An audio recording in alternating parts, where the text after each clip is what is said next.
हर हर महादेव साथियों, आप सभी का मेरे चैनल लव यू जिंदगी में तहे दिल से स्वागत है। आप सुन रहे हैं अर्चना वर्मा की लिखी हुई कहानी जिंदगी तुम मेरी जिंदगी हो का दूसरा भाग। अब तक आपने सुना कि प्रतापगढ़ में साहिर का जिंदगी के साथ विवाह का कार्यक्रम हो रहा है और साहिर चुपचाप अपने कमरे में बैठा हुआ है।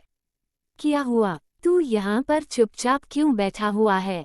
साहिर को अपने कमरे में ईजी चेयर से पर बैठे हुए देखकर अर्जुन ने पूछा, लेकिन साहिर ने कोई जवाब नहीं दिया। अर्जुन ने आकर पीछे से उसे कंधे पर हाथ रखा। भाई, हाँ बोल। अर्जुन के इस तरह से कंधे पर हाथ रखने पर साहिर झटके से सीधा हुआ। तू यहाँ पर कुछ काम था क्या? साहिर ने पूछा। तेरी आंखें क्यों लाल हैं? अर्जुन ने साहिर के जवाब सवाल को नज़रअंदाज करते हुए अपना सवाल किया। साहिर ने अपने हाथों में ली हुई तस्वीर अर्जुन की नज़र बचाते हुए धीरे से टेबल पर रख दी। लेकिन अर्जुन की नज़र से भला कोई चीज़ छुप सकती है क्या? उसने झटके से वो तस्वीर उठा ली। ये पूरे परिवार की फैमिली फोटो थी, जिसमें शमशेर सिंह राणा अपने तीनों बेटे, अपनी पत्नी, माँ, दोनों बहुओं के साथ, जितेंद्र जी और प्रेम जी के परिवार के साथ में थे। अर्जुन उसकी परेशानी समझ गया। इस फैमिली फोटो को देखकर उसकी भी आंखें नम होने लगी, लेकिन उसने तुरंत ही खुद को संभाल लिया। क्या भाई, तू खुद कहता है कि बड़े बाबा सा को खुशदिली से याद करना चाहिए। उनकी जिंदादिल तबीयत ही उनकी पहचान है। वह तो है भाई, लेकिन कुछ जगह पर बाबा सा बहुत याद आ जाते हैं। साहिर ने कहा। वह बात तो है कि बड़े बाबा सा जैसा तो कोई नहीं है।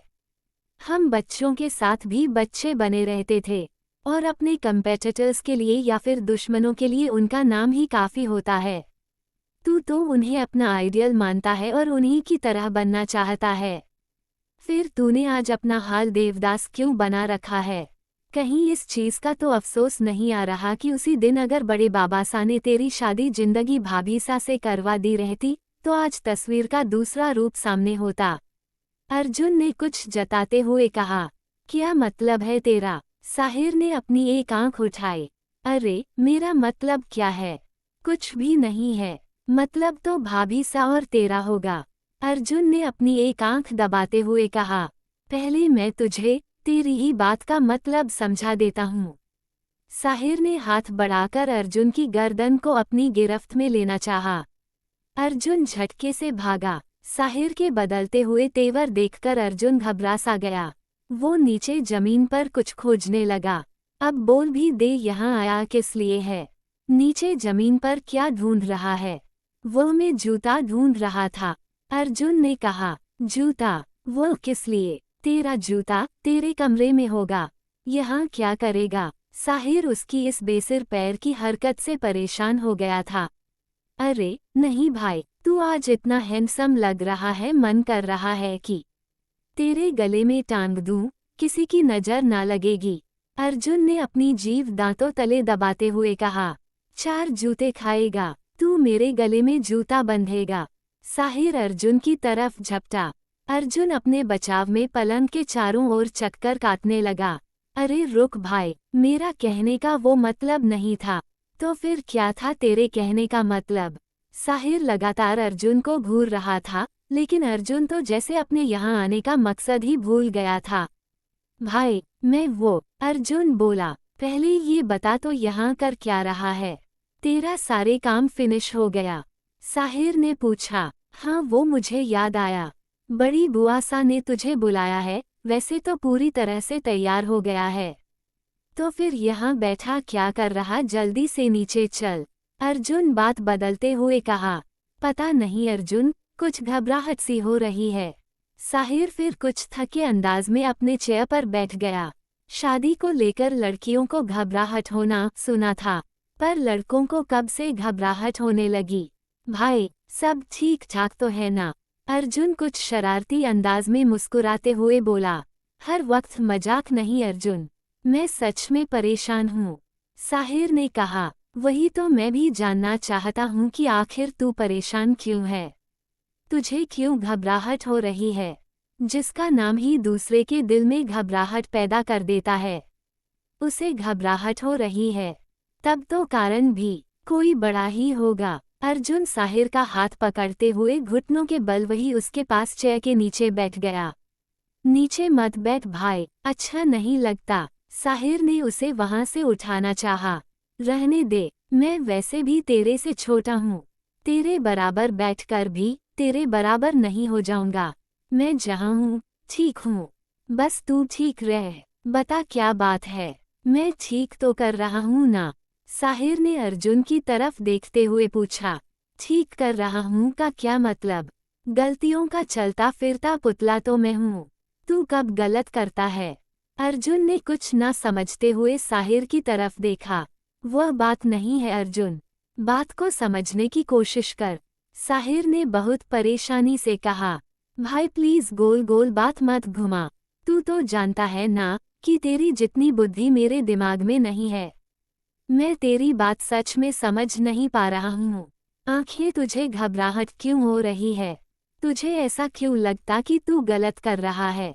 अर्जुन ने पूछा। साहिर ने अपनी आंखें बंद कर ली।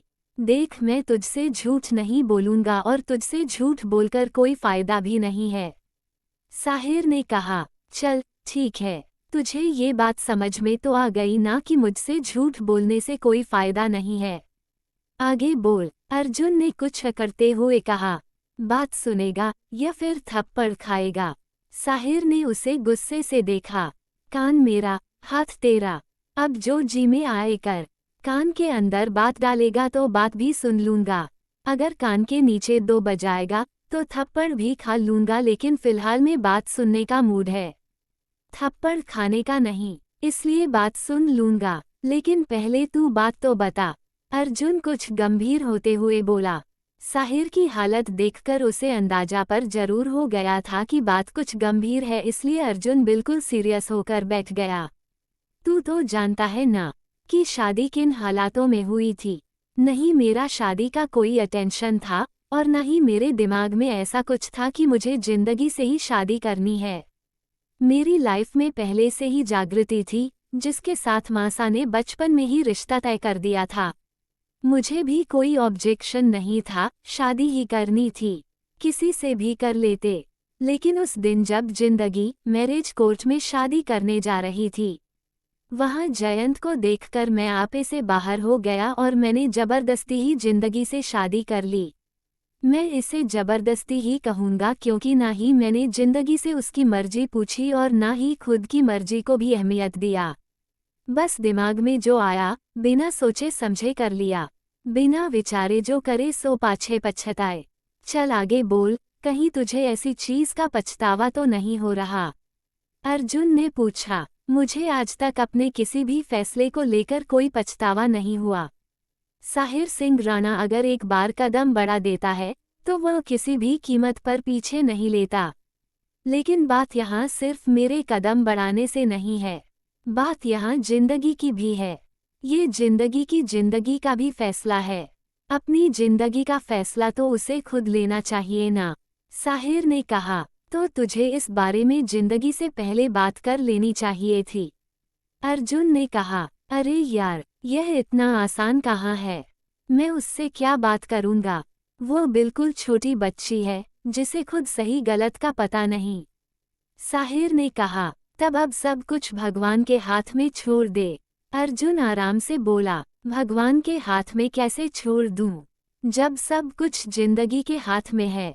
ना सिर्फ मेरी जिंदगी, ये पूरा प्रतापगढ़ बल्कि पूरे रॉयल्स राजपूताना का भविष्य। साहिर अपने चेयर से उठते हुए बोला। मतलब? अर्जुन कुछ नहीं समझा। साहिर तेजी से अपने लैपटॉप के पास गया और उसे खोलकर अर्जुन के सामने कर दिया। ये कैसे हो सकता है? अर्जुन उलझ गया। कुछ समझ में नहीं आ रहा है भाई। इधर बड़ी मासा ने सारे फैसले के टोटल राइट्स जिंदगी को दे दिए हैं। मैं जिंदगी के फैसले का सम्मान भी कर लेता, लेकिन इसका क्या करूं? अब सब कुछ जिंदगी के हाथ में है, यहाँ तक कि मेरी जिंदगी भी। साहिर ने अपना सर दोनों हाथों में थाम लिया। कौन है ये जिंदगी जिसे शायद अपनी जिंदगी में चाहता भी है, आने वाले खतरे से डर भी रहा है? जानने के लिए बने रहे अगले एपिसोड तक। जिंदगी तुम मेरी जिंदगी हो। तब तक के लिए वीडियो को लाइक और चैनल को सब्सक्राइब करना मत भूलिएगा। खुश। रहिए स्वस्थ, रहिए हंसाते रहिए, मुस्कुराते रहिए और यही यूट्यूब पर मिलते रहिए। मिलते हैं अगले भाग के साथ। हर हर महादेव।